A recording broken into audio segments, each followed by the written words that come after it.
이제 이 말씀과 더불어서 이번에는 그 부활절의 메시지가 안 나갔기 때문에 조금 이어서 같이 말씀을 나눠보려고 합니다.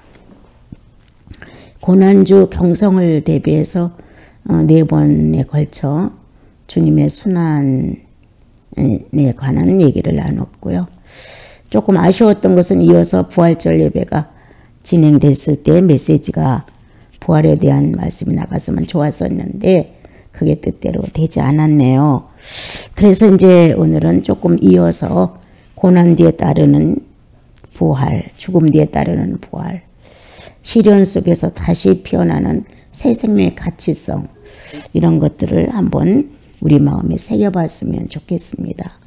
건성으로 종교의식을 가지고 그냥 예수 믿는 것이 아니라 진실로 우리 안에 그리스도의 구원의 확신이 존재되어 있고 성령의 오르내리심의 진실한 역사가 있는 성도들이라면 그렇게 형식적으로 주님의 시련을 값없이 넘기지 않을 것이고 또한 부활 그 자체를 쉽게 생각지 않을 것이다. 가장 선한 절기, 아름다운 절기, 이런 절기를 통하여 우리들의 영혼을 각성시켜 주시고 주님에 대해서 좀 더 실감 있게, 생동감 있게 느낄 수 있는 좋은 기회를 주님은 늘 우리를 위해서 마련하셨습니다. 구약은 17번 정도의 절기를 지내면서 자기들의 영혼을 바르게 하고 주님을 경외하는 제사의식이라든가 이런 모든 절차가 좀 더 정결하게, 좀 더 거룩하게, 좀 더 엄숙하게 이렇게 진행되는 과정을 주님이 여러모로 말씀을 해주셨습니다. 그러나 지금은 그러한 형식보다는 예수님이 내 구주가 되신 사실이 명백한 경험으로 남아있는 성도들에게는 영혼의 움직임을 더욱 소중히 여깁니다.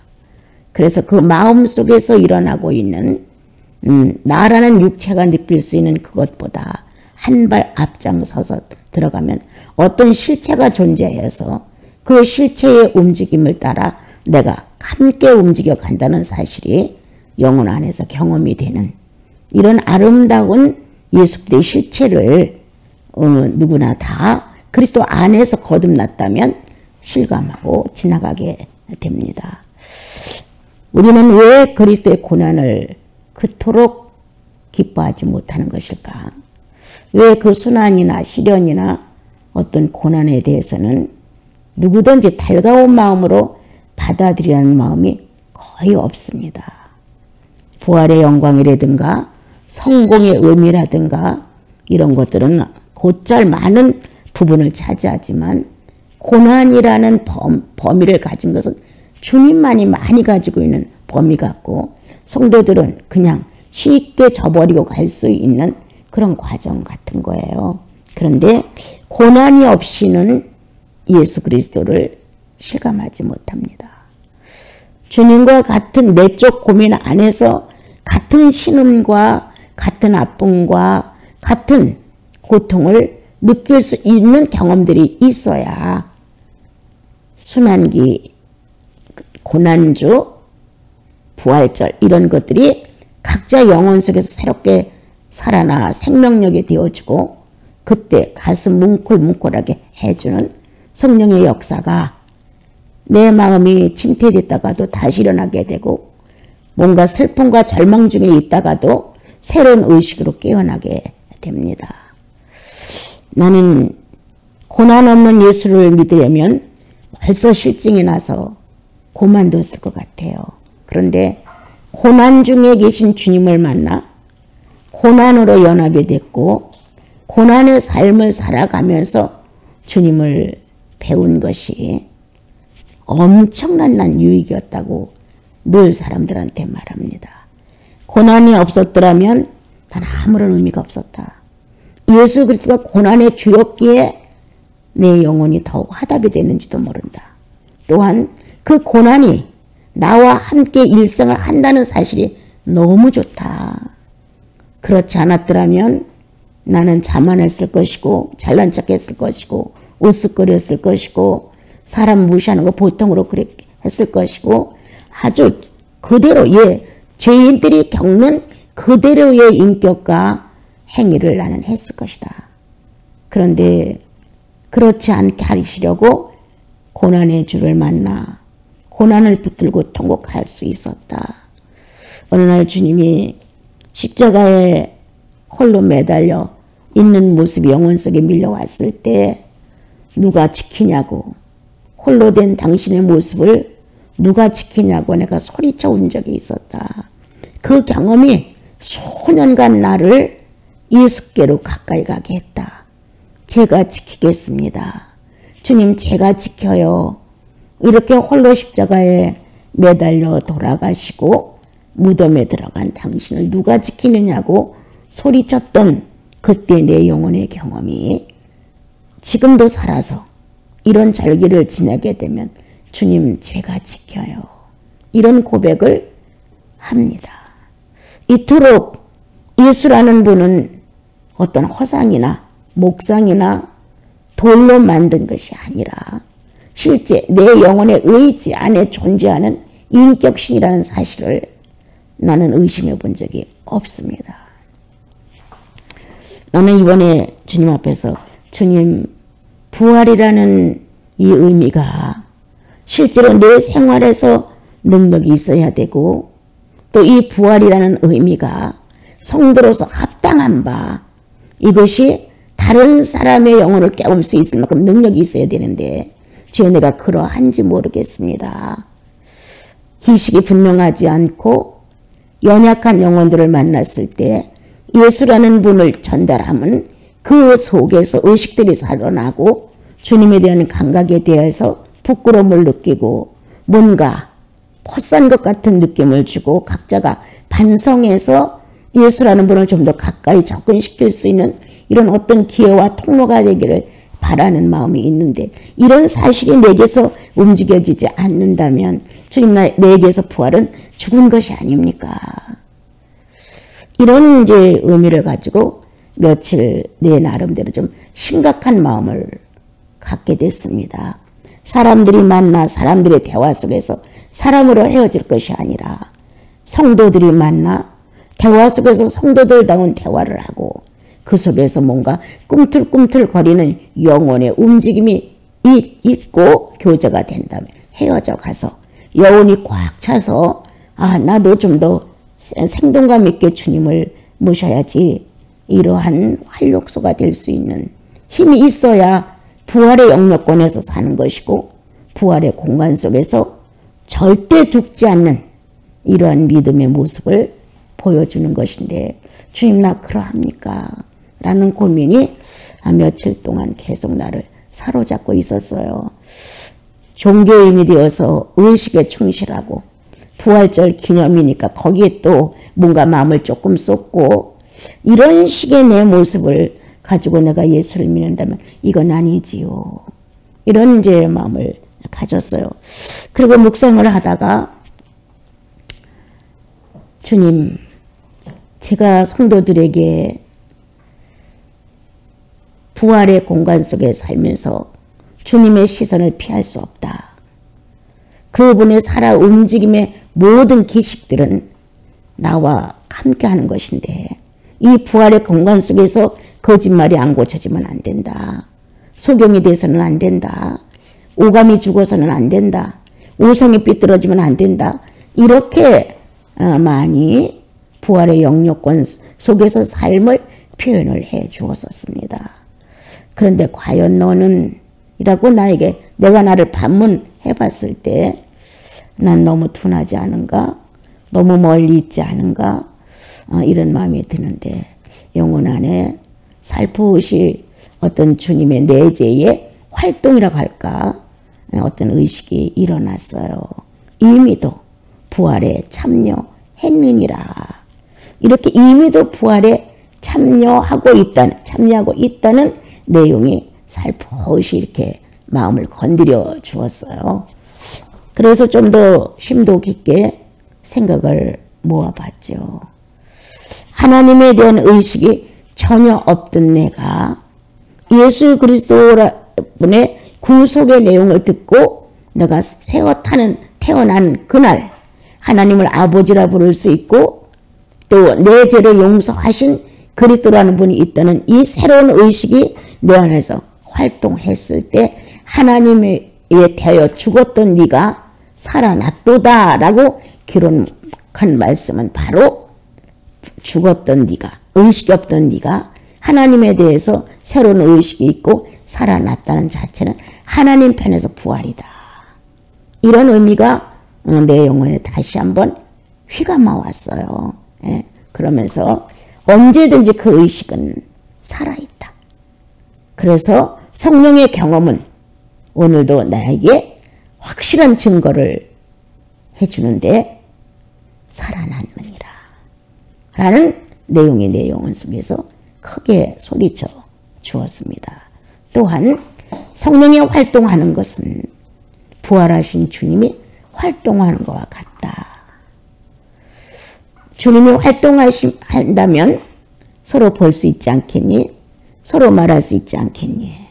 서로 생각이 소통될 수 있고 서로의 마음이 대화로 주고받을 수가 있고 이런 것들이 움직여지는 것처럼 성령 안에서 성도는 마땅한 바 교환되지 않니?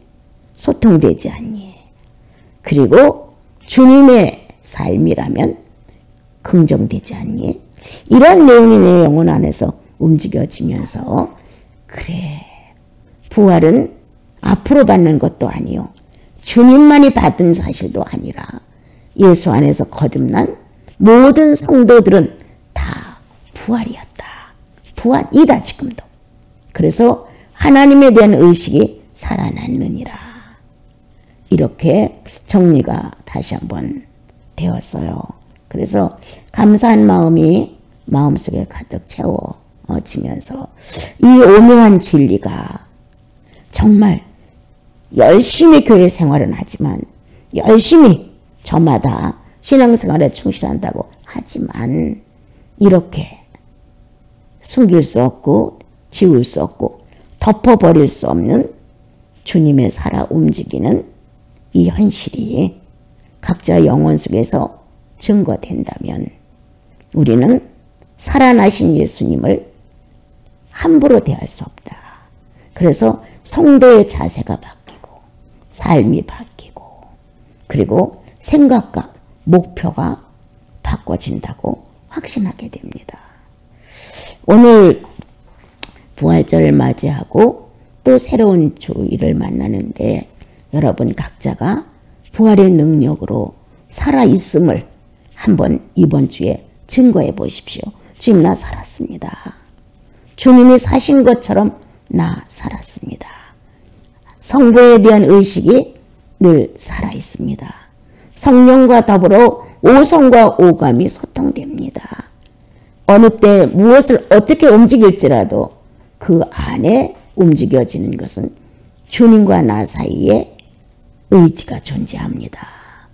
이렇게 움직여가는 삶의 뚜렷한 모습이 있다면 우리는 각자 서로 안부를 물을 때 우리는 부활입니다. 서로가 어떤 상황을 서로 주고받으면서도 우리는 부활입니다. 우리는 살아있습니다. 이렇게 살아있다는 현실감 있는 신앙의 체험을 성도는 서로 교제되어야 된다고 생각합니다. 겉으로 아무리 선해도 많은 것을 내어주고 불사를지라도 성령과의 소통이 없으면 진흙덩어리일 뿐입니다. 하나님의 영이신 성령과의 관계가 나의 실제 생활 속에서 움직여주지 않는다면 그냥 종교일 뿐입니다. 이러한 이제 부활절에 대한 의미를 각자 가지시고 본인들에게 물어주십시오. 살아있습니까? 당신은? 이렇게 질문하십시오. 예수 그리스도가 살았다고 하는 것을 증명할 수 있을 만큼 당신의 영혼은 살아있습니까? 이렇게 본인에게 스스로 질문해 주시고 그 안에서 내 의지가 어떻게 대답하는지 한번 들어보십시오. 살아있다, 아니다, 잘 모르겠다. 어느 때는 살아있고 어느 때는 그렇지 않습니다. 이렇게 여러 가지 형태의 마음이 아마 오고 갈 것입니다. 그러나 내 어떤 움직임의 감각으로가 아니라 그리스도를 놓고 대답하십시오. 주님이 살아계심이 내 영혼 속에 어느 날 경험이 됐다면 내가 사람이 아니라 그리스도가 사심이기 때문에 나 거기 살았습니다죠. 주님이 살아계시니까. 그런데 주님을 빼놓고 나 살았는가? 나 살은 사람이야? 나 부활했나? 이렇게 한다면 이건 아주 희미한 대답입니다. 어느 때는 살아있고 충만할 때 살아있고 뭔가 내 안에서 움직임이 좋을 때는 내가 부활된 의식을 가지고 산다고 생각하지만 그렇지 않았을 때는 아닌 것 같은 이런 감각 속에서 혼미한 대답을 할 수밖에 없습니다. 그런데 내가 예수 그리스도로 거듭나서 성령이 내 안에 존재하는 그때 하나님을 대하여 내 영혼이 살아났다는 경험을 실제로 가진 경험이 있다면 내가 지금 살아있느냐 죽었냐를 떠나 예수의 사심이 먼저다. 예수님 살아나셨습니다. 예수님 그분을 놓고 살아나신 부활이라고 인정한 의식이 내 안에 있다면 지금도 우리는 살아 있습니다. 예수님은 살아 계십니다. 나 또한 살아 있습니다. 예수님을 통로로 예수님의 심령을 관통하여 성부 아버지께 나 살아 있습니다라고 말씀드릴 수 있습니다. 우리는 우리들의 행동이나 우리들의 믿음의 수준이나 요즘 내 영적 상태를 놓고 어떤 평가를 자꾸 하는데 그게 아니라 예수님을 놓고 하십시오. 구속의 역사를 누가 하셨는지, 성령을 누가 보내셨는지, 성령은 지금도 어떤 활동을 하시는지, 이분들이 주체가 되고 이분들이 주인공이 되어야 믿음은 정상으로 서는 것이지, 내가 기준이 되어서 내가 이만큼 잘했고 내가 이만큼 못했고 내가 이만큼 충만하고 내가 이만큼 부족하고 이런 상태에서는 우리는 부활의 감각을 내 편에서 저울질하고 있을 뿐이지 예수 편에다 갖다 놓지 않습니다. 부활은 전적으로 예수 그리스도 편에 있는 것입니다. 그래서 그분의 살아있는 역사가 우리 안에 존재하므로 어떻게 미운 사람, 싫은 사람, 원수 맺은 사람들이 존재할 수 있을까? 조금은 부족하고 모자라서 삐거덕거려도 내 부활이 아니라 그리스도의 부활 속에 이러한 모든 미숙한 것들은 용서가 되고 용납이 되고 관용이 되고 이러한 마음 자세가 바꿔지는 것이겠죠. 오늘 우리는 룻기를 통해서 선한 족보라는 아름다운 마음을 서로 나눠보기로 해봅시다. 그렇게 어려움을 겪은 나오미가 이제 새로운 생명의 씨를 받아서 품에 안고 양육할 수 있는 자격을 얻게 되었다.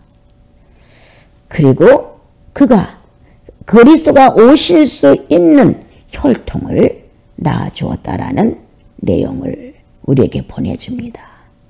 룻은 이방 여인으로서 시어머니를 따라 거기까지 와서 보아스의 집에 일하다가 한 가정을 이루게 되었습니다. 무명인이었다. 더더욱이 이방이란 타인이었다. 어떤 것도 의존할 내용도 없었다. 그런데 이렇게 이방인의 땅에 와서 남편도 없는 시어머니를 모시고 사는 과정 얘기를 우리는 성경을 통해서 보게 됩니다. 어떤 것보다 가장 중요한 것은 그리스도가 오실 수 있는 통로라는 점입니다. 또한 이방인에게는 희망도 없었고 소망도 없었습니다. 그런데 선민의 족보에 오를 수 있는 것도 기적 같은 일인데 또한 예수 그리스도를 낳아주실 수 있는 혈통이 있다는 것은 말할 것도 없습니다. 주님은 이렇게 아브라함 이어서 다윗 이렇게 이어서 보아스까지 축복을 하셨습니다. 아브라함 쪽에서 봤을 때는 아주 먼 훗날 얘기였죠. 다윗 쪽에서 본다 할지라도 먼 훗날 얘기였어요. 그런데 이 선한 족보는 이어져서 어느 날 보아스의 혈통을 통하여 예수 그리스도가 탄생됐다고 하는 것은 죽은 자의 태에서 산 자가 나왔다는 뜻입니다. 이방인의 여인에게서 메시아의 혈통이 나왔다는 것입니다. 주님은 실제적으로 죽었다가 다시 살아난 부활이지만 성경 역사를 보면 가물가물이 꺼져가서 역사가 마감되는 것 같은 그 끝에 다시 부활은 이어져서 살아나서 하나님의 전 역사를 이어주고 있습니다. 구약의 모든 성도들은 예수가 오시기까지의 역사를 담당해 주었습니다. 그러나 그 뒤 예수 그리스도가 오시고 나서는 이제 예수 그리스도의 현 시대를 감당해 주는 하나님의 사람들이 또 줄을 이어 주었습니다. 그 뒤로 예수 그리스도 가시고 오늘 성령은 누구의 태에 들어가 예수 그리스도를 낳을까? 닫힌 자궁을 열어 어떻게 하면 거룩한 족보를 심어줄까? 이렇게 우리들 마음 안에 오신 주님은 내가 이방인이었던 어떻게 보면 룻보다도 더 가치가 없는 이러한 이방인 나를 선택하셔서 예수 그리스도가 내 구주라는 사실이 인정됐다면 주님은 그 생명의 역사를 통하여 또 예수 그리스도를 얻고자 하신다. 이제 룻은 아기를 낳아 나오미의 품에 안겨주어서 자식을 못 낳는다는 양육을 해줄 자가 없다라는 수치를 가리고 주셨습니다. 우리 이렇게 희망이 없는 것 같고 가능성 없는 이러한 형편에 우리들의 인격은 아직도 예수 그리스도를 본받는다는 의미가 아주 부족하지만 성령은 이 불가능을 해치고 예수의 인격을 낳습니다. 하루아침에 성령의 9가지 열매의 인격을 다 해산할 수는 없습니다. 그러나 어느 날 인내를 낳고 예수가 쓰고 가신 인내를, 어느 날은 온유를 낳고 주님이 쓰고 가신 이 성품을 낳고, 어느 날은 충성을 낳고 어느 날은 사랑을 낳고 어느 시기에는 희락을 낳고, 이렇게 나와 여러분은 예수 그리스도가 이 땅에 오셔서 쓰고 가신 성령의 이 아름다운 인격을 우리 안에서 출산하시고자 하십니다. 여러분, 나와 여러분 다 같이 아주 형편없는 이방 여인일 뿐이에요. 뭐 하나가 가능하거나 정숙하거나 교양을 갖추거나 정말 신과 통을 같이 쓸 수 있는 인격이 하나도 없었던 우리들이지만 예수 그리스도를 통하여서 그분이 어느 날 우리 안에 성령을 출생시키셨습니다. 성령이 오셔서 하나님의 자녀라는 신분을 확신시켰고, 그때부터 예수 그리스도가 이 땅에 오셔서 사용하고 가신 본성, 본질, 본능을 우리 안에다 낳으시고 우리로 하여금 그것을 사용할 수 있게 해주십니다. 우리도 선한 족보를 받은 사람들입니다. 그렇게 이새가 다윗의 열등에서 보아스가, 보아스 열등에서 예수 그리스도가 나온 것처럼 우리 안에서 이렇게 선한 혈통이 끊어지지 아니하고, 어제는 온유를 못 낳았지만 오늘은 온유를 낳을 수 있는, 10년을 믿었어도 사랑을 못 낳아봤는데 어느 결연가 사랑을 출생할 수 있는, 이렇게 선한 족보를 이어줄 수 있는 그리스도의 삶의 인격이 우리들을 통하여 부활로 살아납니다. 죽었던, 네 가슴에서 죽었던 성령의 인격 9가지를 네 속에서 부활시키는 것이다. 그리스도가 사용하신 존중, 겸손, 희생이 평소에 없었다. 그리고 그것에 대한 흠모의 열정도 없다. 그것을 현실화시켜 보려고 애타보지도 못했고 기도도 못해봤다. 그런데 어느 날 주님이 어떤 절기를 통하여 아니면 나의 사사로운 내 개인의 사건을 통하여 겸손하지 않은 결과야. 겸손하지 않은 결과로 온 어떤 문제가 나에게 자극되면서 겸손의 인격을 탄생시키고자 하셨다.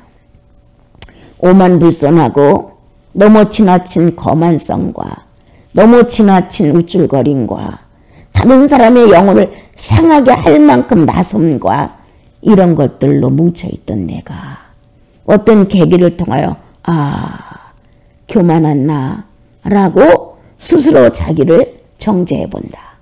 이렇게 스스로 자기를 정죄하면서 주님의 겸손이 와닿는다. 주님, 씻지 못할 죄를 졌습니다. 내가 영생이 확실하고 주의 성령의 교통도 확실한데도 불구하고 내가 오만불손했음을 주여 내가 자백하나이다. 이러한 새로운 출산이다. 죽었던 내 안에 새로운 생명체가 부활로 일어난다. 겸손의 생명으로, 겸손의 인격으로 겸손하신 예수님이 등장하신다. 왜 존재하느냐 나는 고민합니다. 너 왜 존재해? 이렇게 내 삶의 그 인생의 목적을 놓고 나는 때때로 나를 많이 돌아봅니다. 예수 낳기 위해서. 그래도 나이가 이렇게 있고 모든 것이 불합리해도 그래도 어느 순간에 예수님을 낳기 위해서 어느 한순간에 여태까지 배보지도 못한 생각도 못한 이러한 내 안에 정말 그리스도의 어떤 생명의 가치성이 꿈틀어가기 시작하더니 희생을 썩 놔준 거예요. 예수의 근본은 희생이다.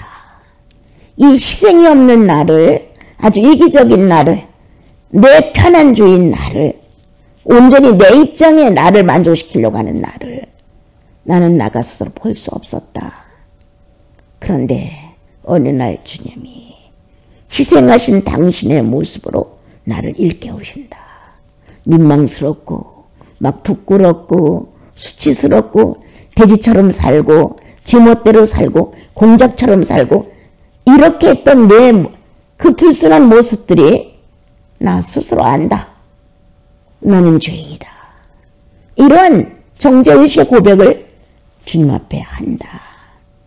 그리고 나서 나는 희생이 뭔지 움직이기 시작했다. 사람 누구를 놓은 희생이 아니라 내 구주 예수를 놓은 희생이 필요했다. 사람 누구를 위한 희생이 아니라 성령님께 순복하는 희생이 필요했다. 나는 희생의 무지한 자였다. 사람한테 조금 양보하고 내가 조금 참아주고 뭔가 내가 필요한 것보다 네 필요한 걸 더 채워줬다가 해서 나는 희생하는 사람인가? 라는 생각을 조금 더 가졌는지도 모른다. 그런데 우리들의 대상은 사람을 놓은 희생이 아니다. 그건 후차 문제고 내 구주 예수 그리스도를 놓고 난 희생하는가? 그분의 삶의 표현 앞에 나는 희생하고 있는가?